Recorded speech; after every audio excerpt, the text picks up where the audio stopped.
저희들이 이제 각 당 선대위 관계자들 차례로 이제 연결해서 입장을 좀 들어보는데 오늘은 송금주 국민의당 선대위 수석 대변인 얘기를 좀 들어보겠습니다. 안녕하십니까, 선 대변인?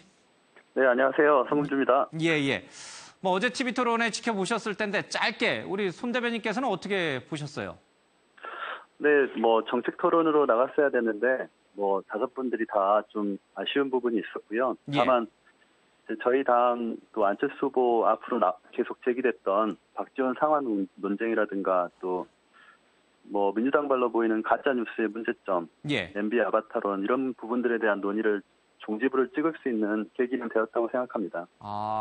어떤 분들은 이른바 갑철수, MB 아바타 얘기를 안 후보가 꺼낸 것이 오히려 패착이다라고 보시는데 우리 손 대변인께서 또 그게 오히려 깔끔하게 이제 정리하고 넘어갈 수 있는 계기가 됐다고 보시는군요. 뭐 논의하는 방식에서 문제 제기될 수 있는 여지는 있겠죠. 그렇지만은 어쨌든 후보 입장에서 얼마만큼 이게 조직적으로 인신공격이 이루어졌으면 그 토론 자리에서 얘기할 수밖에 없었겠느냐. 그리고 그와 관련된 뭐 호남이나 또 그 지역 정서에 있어서도 그 부분은 명확히 밝혀주는 것이 좋았지 않나 이런 생각을 합니다.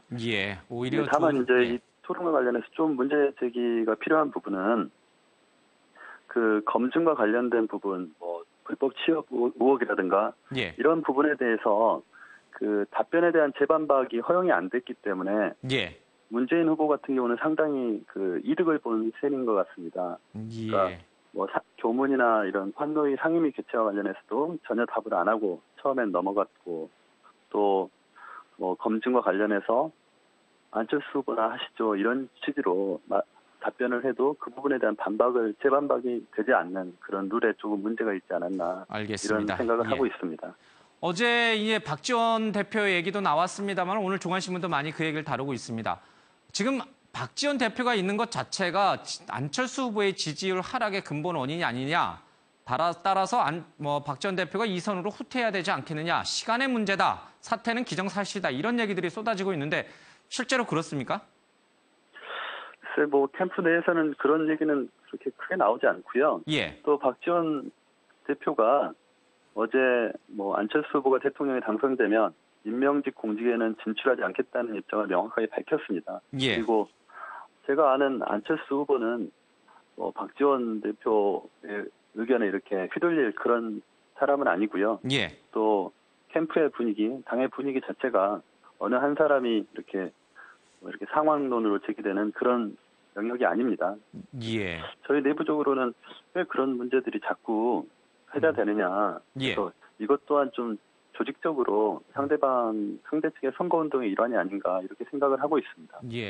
그러면 우리 손 대변인께서는 박지원 대표가 존재하는 것이 안철수 후보의 지지율 하락이라든지 아니면 거꾸로 안철수 후보의 지지율이 반등하는 데 있어서의 걸림돌이 아니다, 장애가 아니다 이렇게 보시는 건가요? 그러니까 앞으로 선거운동을 하는 과정에서 또 박지원 대표가 어떤 모습을 보여주느냐 이건 중요한 것입니다. 그러나 그런 부분과 별도로 뭐 상황론이니 이선 후퇴를 해야 된다느니 걸림돌이니 이런 식으로 저희가 접근은 하지 않고요. 앞으로 선거운동 과정에서 그 안철수 후보의 비전, 국가 경영의 그런 강인한 리더십을 보여드리면서 차츰 해결될 수 있다고 생각합니다. 알겠습니다. 지난 2차 TV 토론과 어제 3차 토론의 좀 차이점을 굳이 따지자면은 문재인 후보에 대한 공격 포인트가 좀 달라진 것 같아요. 과거에는 문 후보의 이른바 안보관, 사드 배치 문제라든지 뭐 어떤 국가보안법이라든지 또는 햇볕 정책 여러 가지 이제 관련해서 이 안보관을 문제 삼았는데 어제는 그 안보관보다는 사실 말 바꾸기, 거짓말에 좀 초점이 맞춰진 것 같아요.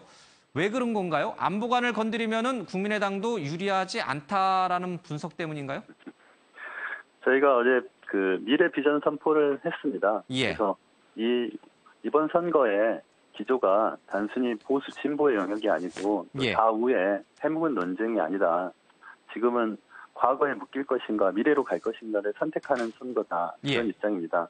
그런 입장에서 봤을 때 미래를 책임질 대통령은 정직해야 되고 또 국가에 대해서 또 국민에 대해서 솔직하게 자기의 입장을 말하고 책임지는 대통령이 돼야 된다는 그런 기조에서 저희들이 정직성에 대한 포인트에서 문재인 후보가 지금까지 보여준 여러 가지 문제점들, 아들 취업 문제, 또 증여 의혹 문제, 또 송민수 장관의 전 메모 이런 부분에 대해서 저희들이 어떤 해묵은 논쟁으로 예.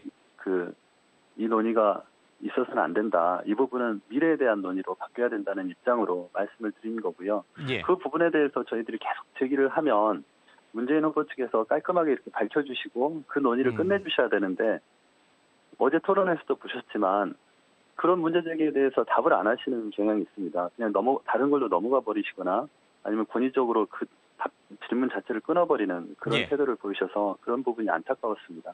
알겠습니다. 주말 사이로 발표된 여론조사를 보니까 안철수 후보의 지지율과 이 문재인 후보의 지지율 격차가 조금씩 더 벌어지는 것으로 좀 추세가 보입니다. 대반전의 계기가 어떤 게 있을까요? 막 각 당 연합, 합종 연행 얘기도 나오는데 이 부분까지도 고려하고 있는 겁니까? 저희들이 이제 파악하고 있는 바닥 민심은 사실 여론조사 결과하고는 많이 다릅니다. 예. 예. 그렇지만 여론조사 결과 자체를 저희가 무시하는 건 아니고 예. 또 그 결과에 맞춰서 저희 선거 전략을 짜고 있습니다. 예. 인위적으로 연대하지 않겠다는 입장은 안철수 후보 그리고 저희 당에서 계속 반복적으로 말씀드리고 있습니다.